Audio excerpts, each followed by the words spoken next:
There's nothing like cracking that cellophane and pulling that record out. It just smells great.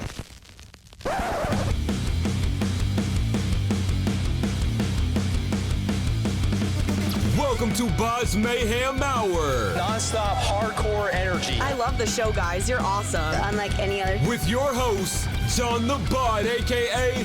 the Bodfather. Man, this stuff rocks. Hey, it's Brock. Hey, it's Ava from Frame 42, and you're listening to BODS Mayhem Hour. The views and opinions of the guests do not necessarily reflect the views and opinions of BODS Mayhem Hour, its staff, affiliates, or sponsors. Parental discretion is advised. Welcome to BODS Mayhem Hour. Hey everybody, welcome to BODS Mayhem Hour. I am your host, John the Bod, aka the Bodfather, and as always, I'm bringing you guys awesome interviews. Today, it's an honor and a privilege to welcome Frame 42, and they are set to debut their single "Thicker Than Blood" on March 15th off their upcoming EP in early May. The EP is the follow-up to their EP Undercroft that was released a couple years ago. So we're going to talk about this, all this good stuff. So would you please introduce yourselves on the podcast here? Hi, I'm Ava, and I'm the singer. I'm Brock, and I'm the bass player. So how did this band come together? Well, it started, Brock and I'd always kind of been playing music and stuff, and we had been taking lessons at a place called DB's Live in Lapeer, and then we kind of met our drummer through our teacher, and then I saw Michael playing. Michael's our guitarist. I said he has to be in the band. And then Brock kind of came after that, and then our other guitarist, Ben, came after that, and then now we all kind of made this what is now Frame 42, and it's just, we're really excited. We're all on the same vibe. We're all just kind of ready to go and excited to release this new EP. So being a young band, what's the nucleus that still keeps this band together and moving right along? I think it's just all of our love and appreciation for each other, and the fact that we're having fun and being able to do what we love for hopefully the rest of our careers. Yeah, we're always hanging out outside of band stuff too. So the chemistry is great when we're here, and like Ava said, we have a ton of fun. The debut EP Undercroft is out right now. New EP will be released in early May. How good does it feel to have these EPs in the Frame 42 music library once this new one is out? How good does it feel, guys? It feels so good, especially because this newer EP, I feel like it's a little bit different than Undercroft. Undercroft was like our first project ever. Brock was probably 15 or 16 on that record, and now we're 15, I think. Yeah, now we're a little bit older and have kind of matured into our style and know what we like and different cool things to try, and I'm just excited. I love all these songs. I got to say this though, on Undercroft, that's a great EP album, whatever you want to call it. I mean, I like it. I streamed it last night. It's very, very good. Thank you so much. Bittersweet Release, Crawling Out. Love those 3 songs off that EP. Thank you. Thank you.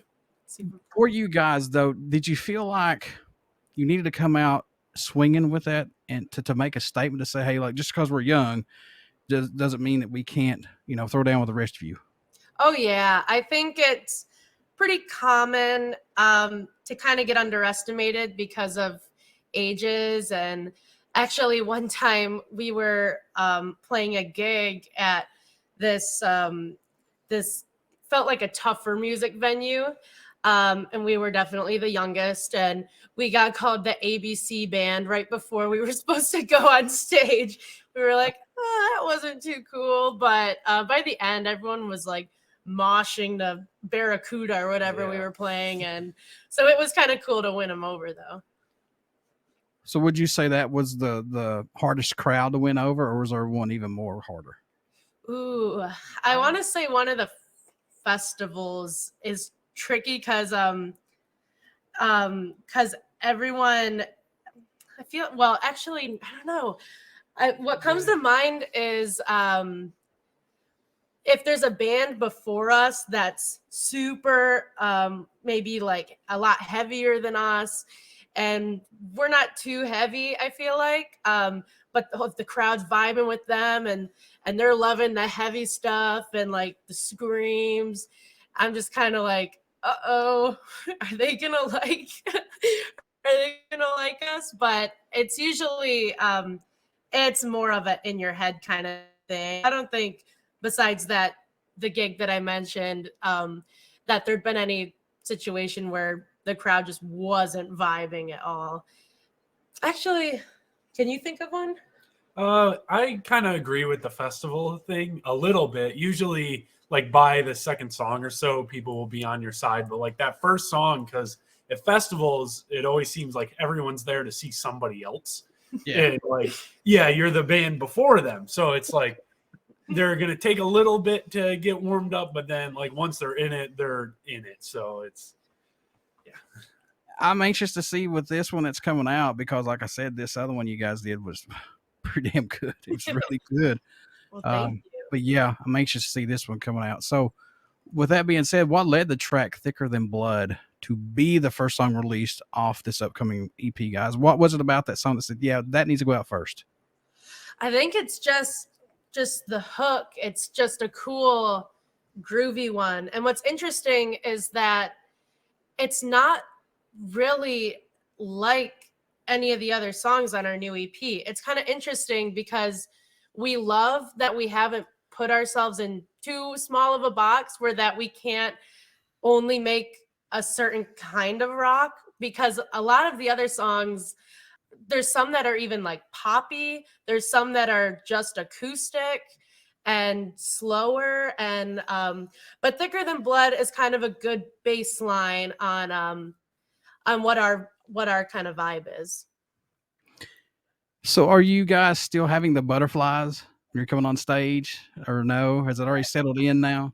It depends, for me at least. Sometimes I'm not too nervous, but I get like excited butterflies and I'm just ready to go and I'm ready to get everyone clapping. But what do you feel like? I'm usually pretty chill. I agree with Ava. The excited butterflies, like when we went to the Blue Ridge Rock Festival at Virginia International Raceway in Virginia, and it was so exciting to get out there. And like before that one, I was raring to go and ready to tear it up out there, and like that's about the most emotion I'll show before a show, and then just have fun. Yeah, it was kind of cool. I think Blue Ridge, definitely, it was a little nerve-wracking because we never played a festival like that before, but I just knew the community and the fans are super cool and tight-knit and are just there to have a good time. So I wasn't too nervous about them not liking us, because I know they're just there to vibe and party. But I was a little bit nervous about the music, like I was saying, like, will they like our vibe? But yeah, that was pretty cool. I got to give a lot of props to Blue Ridge because they, they give a lot of up and coming bands a shot. I mean, they put them on their bill, and I think that's awesome. But kudos to Blue Ridge. Was there a track that you were working on that totally ended up sounding different than was intended to for this new EP? Was there one that just kept changing that you thought you would never was going to get it? Yes, actually I think there was probably two. There's a track called Last Night that'll be on this EP that was just putting up the biggest fight to write. I would come back with new lyrics. Nothing was working. I probably changed the lyrics like 5 or 6 times the whole song until I finally got something to stick. That was a little bit challenging. And then it's like, are these just fine? Would this be fine? Am I just being a perfectionist? But it really is worth it to kind of push through that and then get something you love instead of something that's just fine. Musicality wise, I don't think a lot of them had changed too much from the vision, though. Well, we had there's one on the second EP that's gonna be called Blossom, and that was supposed to, like, when we were working on it, we were gonna make it like this fusion type of thing, and there were talks of a bass solo, which I was pretty excited about. But yeah, we ended up changing directions, but I love how it sounds now. It still retains a fusion element to it, though, that is definitely noticeable compared to other tracks we have. You know, I know these songs are your babies. I understand that. But any track standing out more to each of you than any right now on the EP that you could talk about? Oh my gosh. My absolute favorite is called Roses. That one is super dear to my heart because I wrote it about my grandma who's passed away and what it would be like to finally see her again and be reunited with her, or just anyone that you've lost. The feeling of being reunited with someone that you've lost and just the shock and the, is this really real? Is this really happening?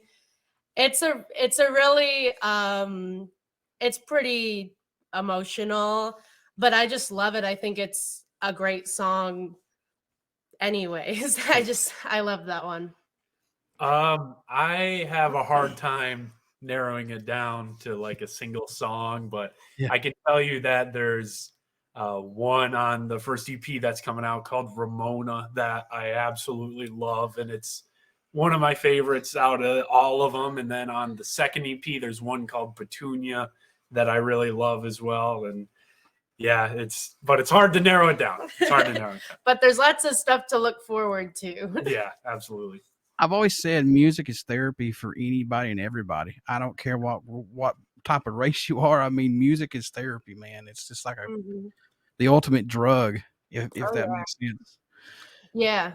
And even writing it, I mean, journaling in itself is a really good way, a good therapeutic way to get out your thoughts. And I immediately feel better after journaling, but to journal and then have my thoughts turn into something huge is incredible to see. Speaking of that, what's your thoughts on somebody taking one of your songs and it being their inspiration and it's their theme song? You know, they can't go without listening to it. That's crazy. I think that's like one of the reasons that we do what we do is to inspire people, and to watch that, that's like incredible. Yeah. Was the track listing placement important for this EP for you guys? I mean, did it have to flow a certain way for you all or no? I think for me personally, that's one of the very few things that I feel like I'm pretty impartial. But to the track list, because to me, when I listen to an album, and this probably isn't good, I just press shuffle on my phone. So the track list changes anyway. But we did get some input from our producer, Toby, and I'm pretty happy with the order. Yeah. And like, to me, there were a few songs that screamed like, I need to be the opener or I need to be the closer. And like, because I'm the opposite of Ava. I'll listen to an album full way through. That's probably how you should, but well, I don't think there's a right or wrong way, but it's like, yeah, it's personal preference. So any songs that did not make the debut EP Undercroft that made this upcoming EP, are these all basically brand new songs? These are all brand new. We just wrote them just a few months ago. We went into pre-production with with nothing, and then came out a couple months later ready to record. So these are all just brand new thoughts. So working in a studio like this, did everything just start flowing? I mean, song after song after song, did it all just keep flowing? Yeah. Oh yeah, it was incredible because our first EP Undercroft, that was kind of our first stab at writing, and we could only muster up about 7 songs. But now we had written about we've recorded 14 and written more. I don't know the number, but it was cool to see how we evolved and how everything's just coming out so easy. Yeah. What's the growth musically, though, you've seen from yourselves working on this upcoming EP, then say the debut? What that's shocked you or impressed you the most with each of you?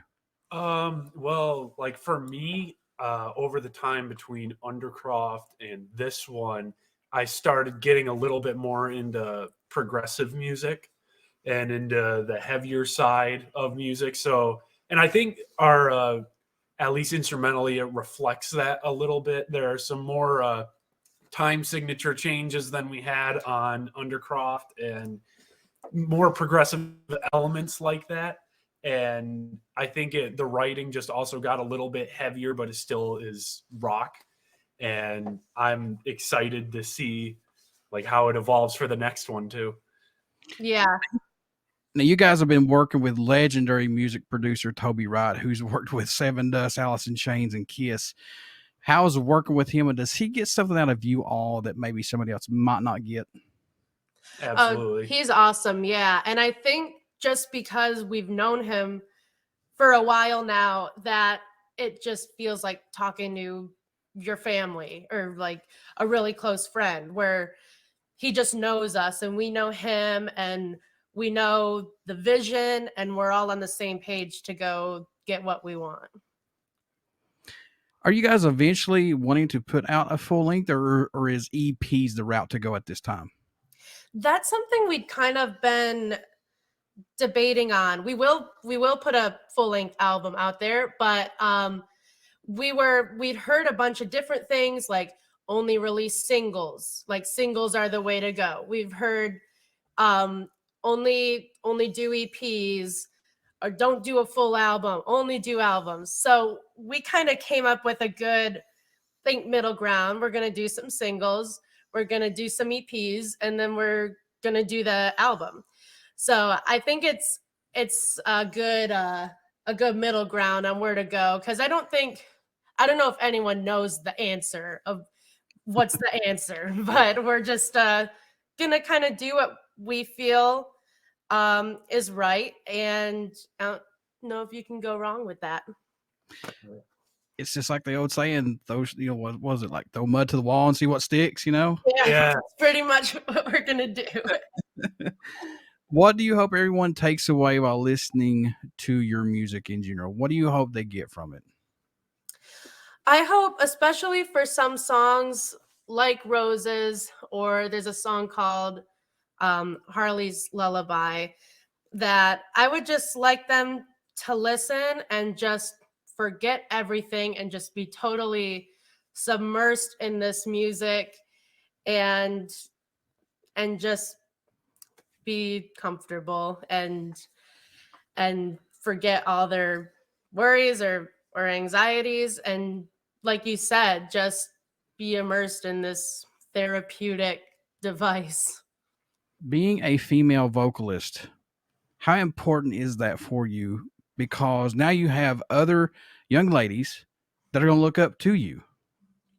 Oh, that's totally important. It's super cool, and the biggest compliment to ever receive that something that I did is inspiring someone for enough for them to want to make music themselves, because that's just crazy and super cool that, like, I looked up to the Beatles are my number one.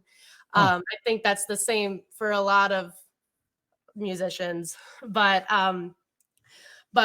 for me to be inspired enough to find something that actually makes me feel really good and is a way to get out all my thoughts and all my ideas and make art that's really cool, and then for someone to look up to me and it makes them find their route and find what is going to help them, if they're struggling, or help them have a creative outlet.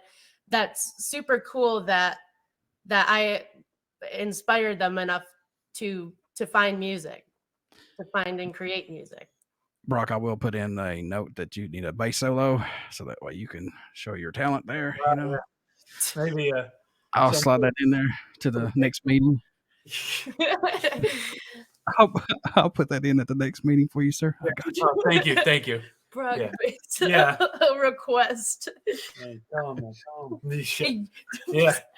And charges Brock bass solo, take one. Do it. just a track of a bass solo. Yeah. Maybe it's that's like the... Anesthesia on Metallica Kill 'Em All. Yeah. The man himself, Mr. Clifford Burton. Oh man, he's my favorite. That's why I said Brock bass solo, take one. Yeah. We did a gig. We always do a gig every year, a private party for some people up northern in Michigan. And so they always request for Orion by Metallica and Anesthesia for Cliff Burton. And so we do it every year. And it's, one of my favorite parts of every year. So did you get to see the S&M video 2 by Metallica? Oh, yeah. So my dad and I have watched that concert probably 50 times. It's one of my favorites, and we'll just go downstairs like every Friday night and watch that concert because it's just so good and so it is. The bass solo sends chills up me. Every time I listen to the electric bass, is like, oh my God, Cliff would have been so proud. Yeah, and also Rob Trujillo for the first 2 songs, I think, is playing Cliff Burton's bass, which is I didn't know that. Detail, yeah. Wow. Well, I need to get up on my Metallica history here. Well, I'm slipping.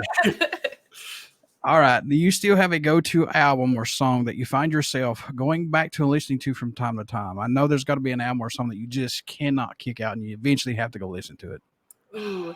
For me, for album, I'd have to say The Graduate soundtrack by Simon and Garfunkel. I can't. It's my favorite. I found the record at a thrift store before for like $1. So I had to get it.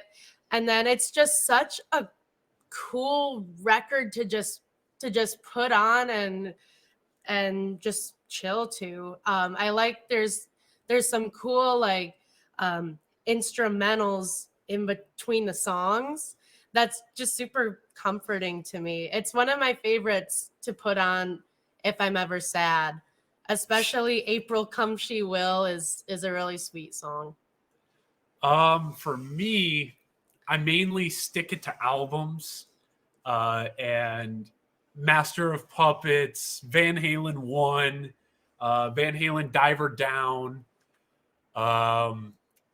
Meshuggah, Coloss, Best of Frank Sinatra, anything like that. Yeah. We're a little bit different. Yeah. Master of Puppets is my number 1 album of all time. Hands down, period. That album saved my life. So yeah, that's it for me. How important was it to be your own band and be your own sound and not sound like somebody else that's out there? I know that's hard to do these days, but how important was it for you guys to incorporate your own sound? It was incredibly important because like in terms of like Metallica, for example, like there's already a Metallica. So what's the purpose of going and playing stuff that sounds like them if we can try and be as original as possible? Mm-hmm. We also, it had been important to us to write our own original songs because we'd been playing covers just up until recently because we only had 7 songs. But now it's gonna be cool to go out and gig and play your own original material. And wait, do people like that? That's kind of cool. So seeing these songs released and seeing the feedback, trim this here, or there's not enough of this here. Do you take that into consideration or nah, this is our music?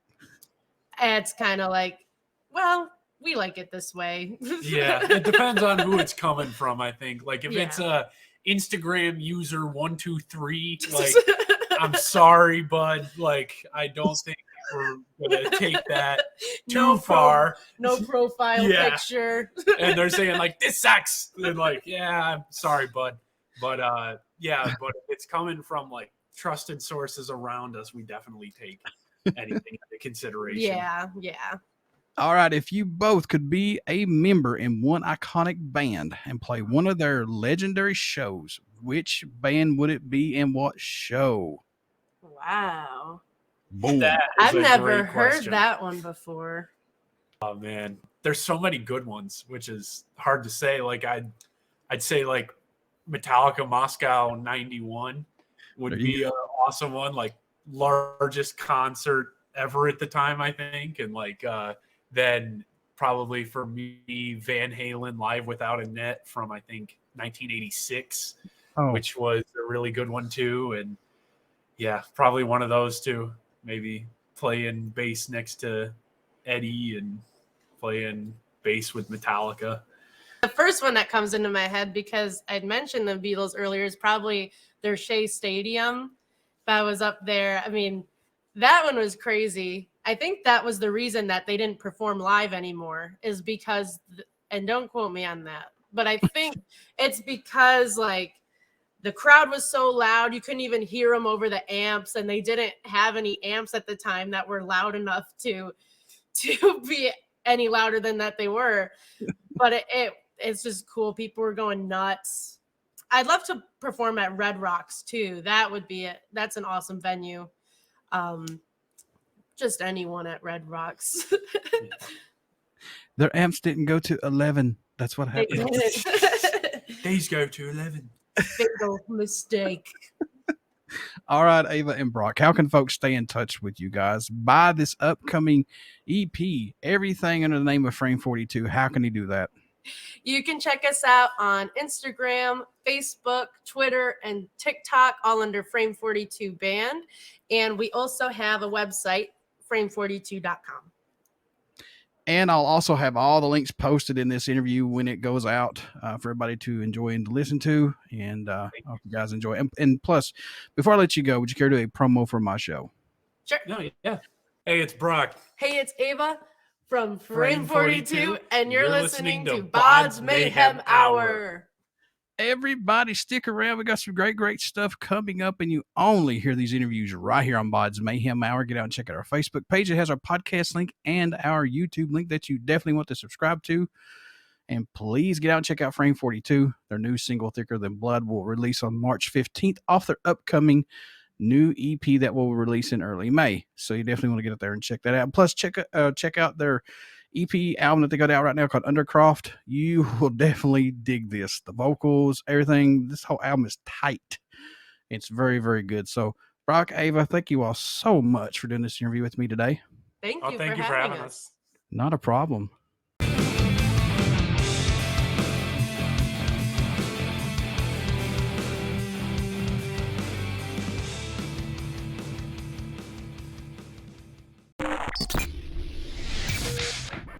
You're listening to BODS Mayhem Hour. Follow us on Facebook, Twitter, and Instagram.